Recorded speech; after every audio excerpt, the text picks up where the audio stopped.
to send us to Facebook Live, and I'm going to tag you. We're going live now, and we go get started, man. We got a lot to talk about. We old friends. Yes, I love it. I love it. Yeah, so let's see. It's loading up. It's about to go live now. My good friend, Tim. Yes. Give me 1 second to tag it.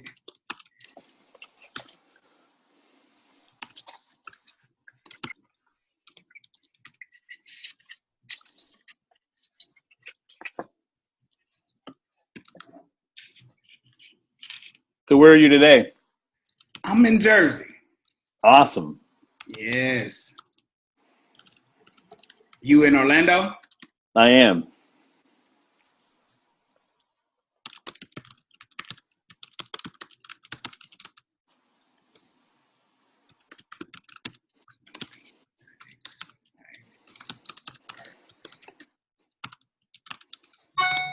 Man, I have to get back. I think your office emailed me about getting back because, I had the trip planned. Right. Some leaders, emerging leaders down there in, what was that, November, December of last year, right when the hurricane and the floods hit. So, man, that was a disaster, but everything's all right in Haiti? Yeah, things are good. Things are really good.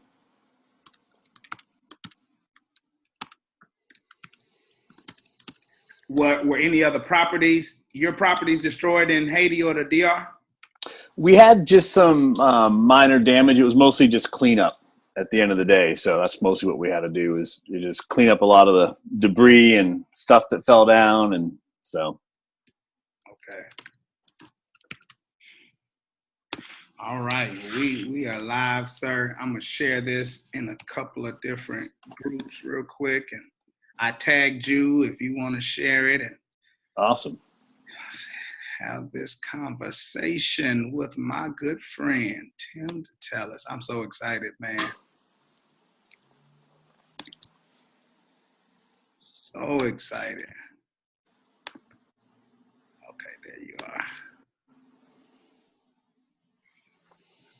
There. So, Tim, as we're loading up and people are logging on, yeah, what's been going on, man? How's the family? How's George? How's everybody, man? Tell my friend I said hello. Thank you. Yeah, doing well. It's one of those things in life that when you love what you're doing and you're seeing lives transformed, it wakes you up. My brother Charlie actually is on his way flying back to the U.S. right now from Haiti. So he's been serving there. Yeah, Charlie's doing great. No, yeah. Yeah.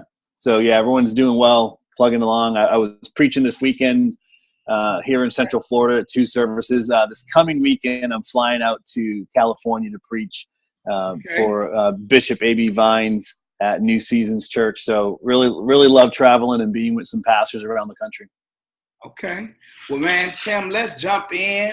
People are going to get on later and they'll start commenting and doing what they do, but I don't want to hold up the time. So people, no, it's great. They'll be able to catch this later. Okay, here people are coming. They're coming in. Hey, Ian, what's going on? That's right. It does take 2. Nikki Woods, my media strategist. Hey, how are you this morning? I can't wait to talk to you later on this afternoon. Owen Dixon, hello. So y'all listen, I'm excited. I want to jump into it. We got about 30 minutes. I want to talk to this amazing leader, this amazing visionary, this amazing man of God, man, a servant's heart. Tim, I just wrote a new book called It Takes Two, Who is Helping You Lead. I got a great endorsement from you. I'm super excited about it. You are actually on the back of it. You see there? That's awesome. And I downloaded it today. There it is, buddy. Good job, man. So I'm having it's a party today. I'm having a book. It's huge.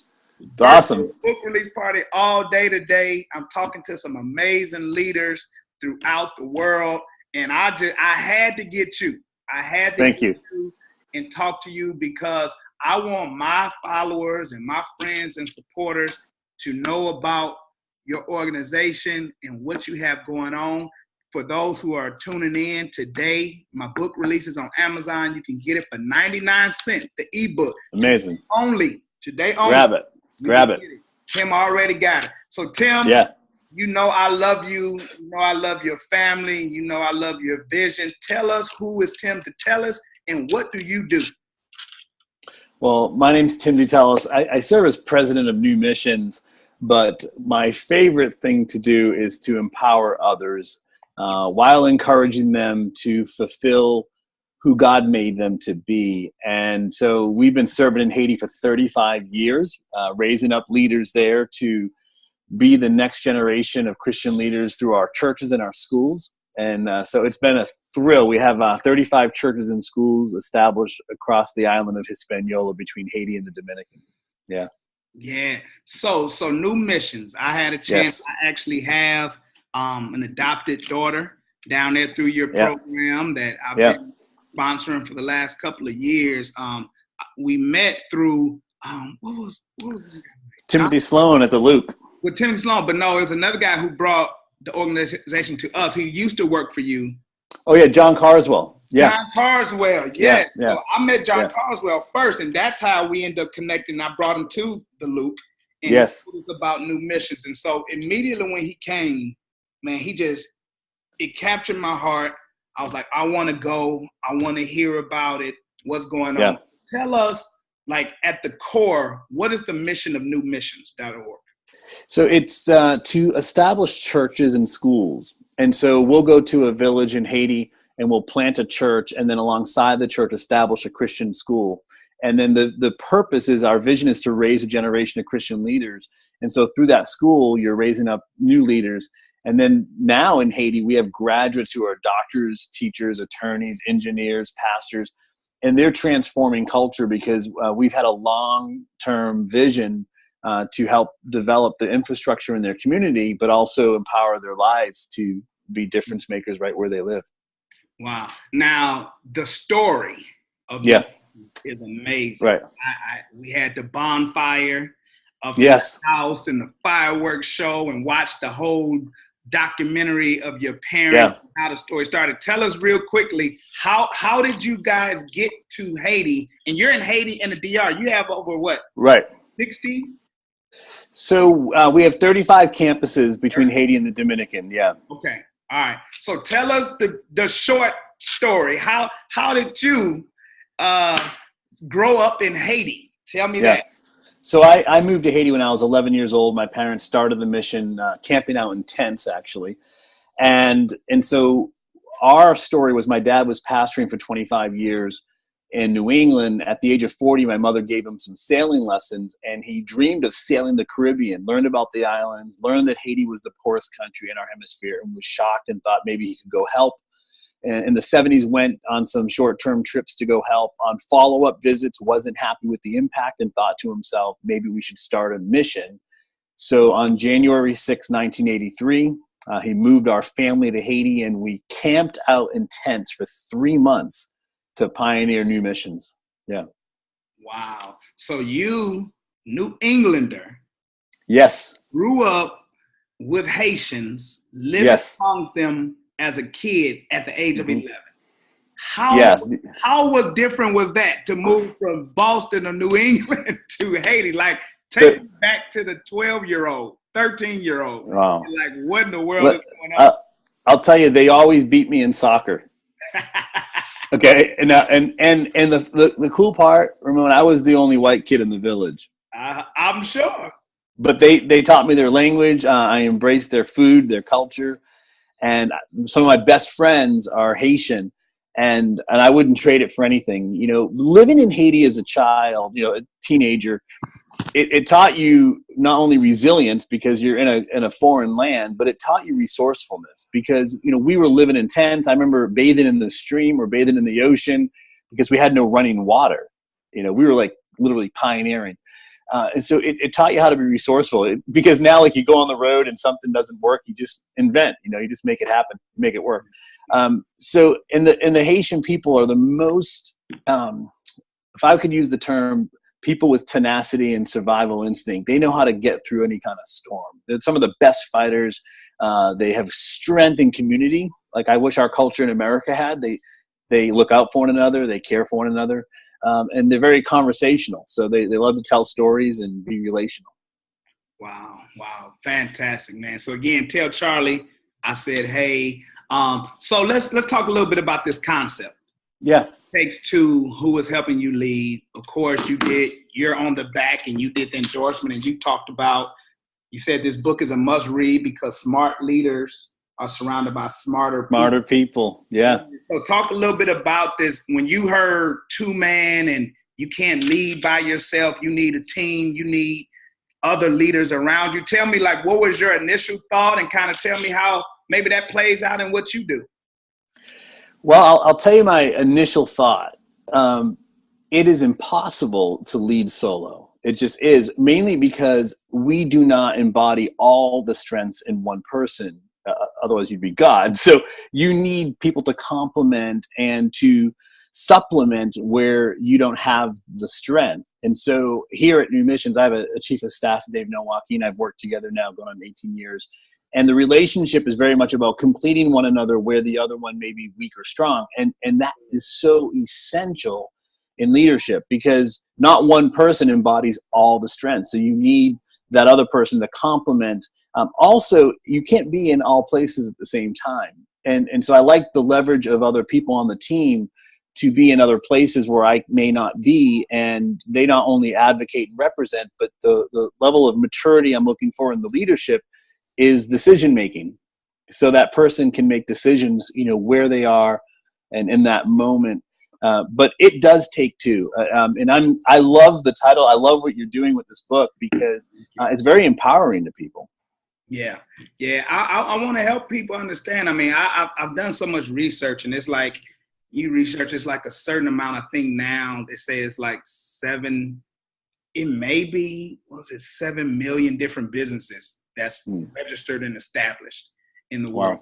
And so, but there's billions of people in the world. So, I mean, just even if you take it on a small scale, the percentage of people who will be a CEO or a president is not that many when you think in a big context. And so, what do I do if I'm not the CEO? How do I find fulfillment? How do I make my best contribution as a COO or your chief of staff or your CFO without feeling like I have to be Tim to be significant? And I kind of speak to that in the book. Yeah, I loved in your book, you talked about lions and horses. That was fabulous. I won't give it away. You need to read the book. And you have some points in there on executioner and interpreter and partner and success. I mean, you just have some fabulous content in this for that person who can step in and be the number two, but know they're making a huge impact. I'll give you an example. I was at a meeting recently, and I asked the audience there, I says, have you ever heard of Warren Buffett? And everybody raises their hand. Yeah, but have you heard of Charlie Munger? That's right. Right. And so, behind every person that may have a platform or influence or an organization that they're serving and leading, there's someone else that's really helping to be that number two, but really that muscle behind the brain, the thought, the skill. And you're right on. I mean, there are people that need to step into that role of the second person who can really serve that vision with their strength. Yeah. So y'all tuning in or y'all watching later. Again, I'm Ramone Harper. You can find me at RamoneHarper.com. The book, It Takes Two, Who is Helping You Lead, is out on Amazon. If you want the hard copy, they can ship that to you. If you want the ebook, it is 99 cents today. Go get it right now as you're watching. Go over to the other side. Do your iPad thing. Grab it. 99 cents. You can have it today, so you can join in this conversation. It's a party all day long. Yeah, it's awesome. Release party all day. I got Tim DeTellis.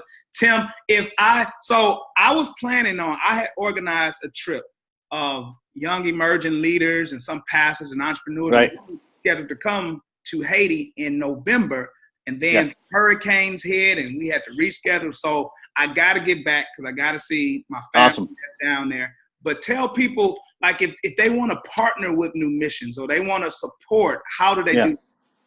Yeah, you can visit newmissions.org, and there are campaigns you can get involved with. Something as fun as packing shoeboxes this fall to send to our students for Christmas.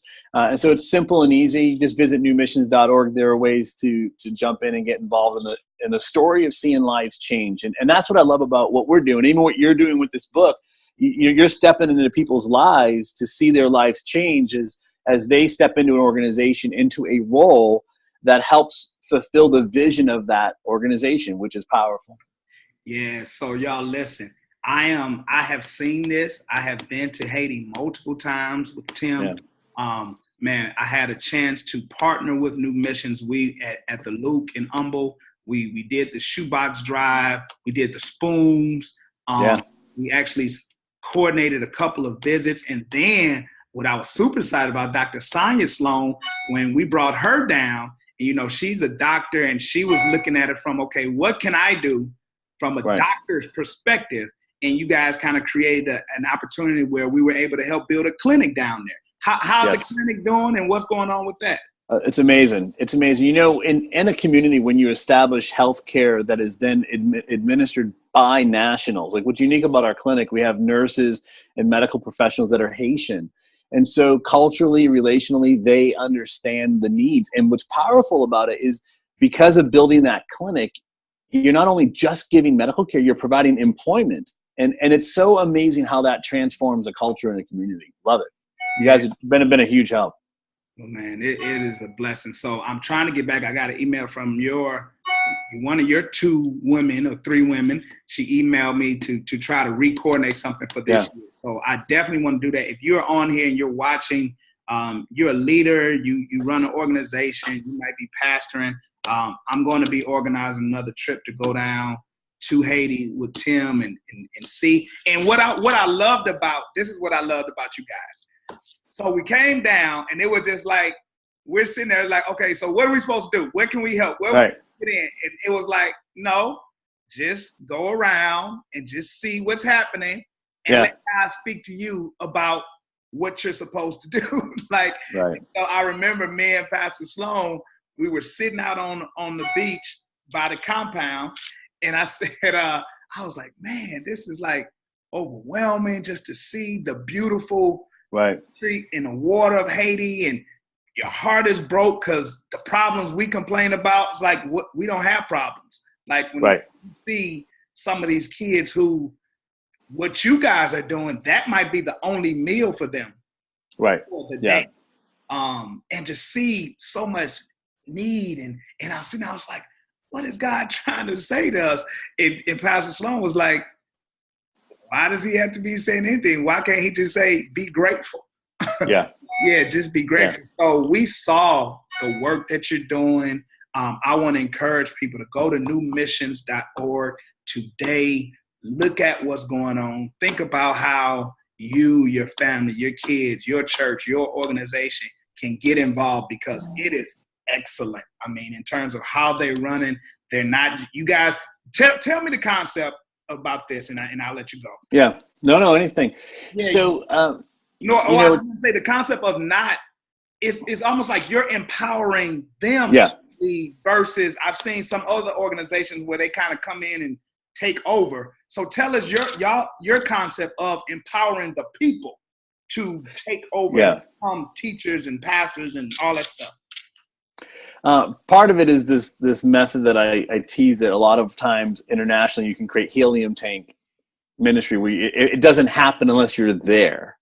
What we wanted to do was equip nationals, raise them up, train them, equip them, empower them, resource them so that they can fulfill that mission long term in their community. In essence, they become the difference makers. And it's been powerful because now we have, carpenters, nurses, teachers, pastors that are on staff, and they're Haitian and Dominican, and they're fulfilling the mission. So you empower them, and it's a game changer because then they live there, right? And so they're employing the other people on their team, and they become the influencer in that community.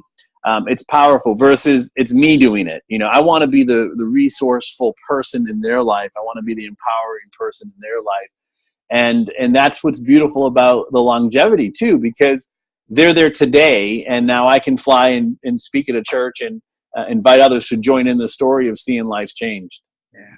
Well, Tim, man, you are doing a fantastic job, man. Thanks, man. When I think about when I was writing this book and I thought about leadership, I thought about you. Wow. I thought about honored. you. So early on in this process, I sent you kind of like, hey, this is what I'm doing. Here's the concept. And, man, you immediately jumped on it, wrote an endorsement on it. I wanted that on the back of the cup of the book. And so, man, just as we get ready to go, for you, you know, you understand the book, It Takes Two. Why? Tell somebody today why they should go get it for 99 cents and download the ebook today from Tim DeTellis. The reason you should get this book is because not only will the content help set you up to win in fulfilling your potential, but it's a grander vision. When you become maybe that number 2 person in an organization, you help fulfill a vision, which I say makes history. Because I want to have a vision that's greater than my lifetime. Okay. And with all due respect, I'm a number 2 guy.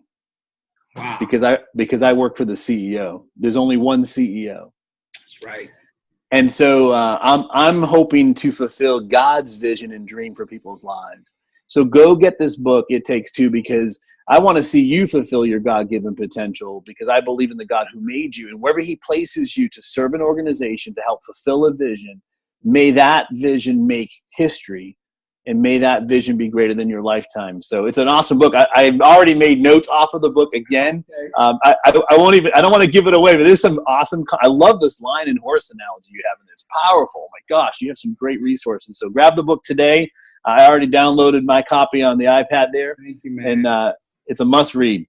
Yeah. So Tim, I love you. I can't love wait you, man. to get back to Haiti sometime this year. Man, just thank you. Whatever you're doing. So tell people again how to connect with the organization, how to follow you, because I know you travel all over the country, minister the word of God. So if my people want to follow you and connect with you, how do they find you? It's newmissions.org. Personally, Tim DeTellis. I'm on Twitter, Instagram, and Facebook. So Tim DeTellis, you'll find me there. And I love you, Ramone. You're awesome. I love you too, bro. Love you, man. Thank you. So thank you, man, for joining us. It takes two. Don't try to do this by yourself. In business, in nonprofit, in ministry, in life, you cannot do it yourself. Yes. Thank you, man. Love you, man. I love you. Love you. Congratulations. Thank you, man. Appreciate it. Thank you.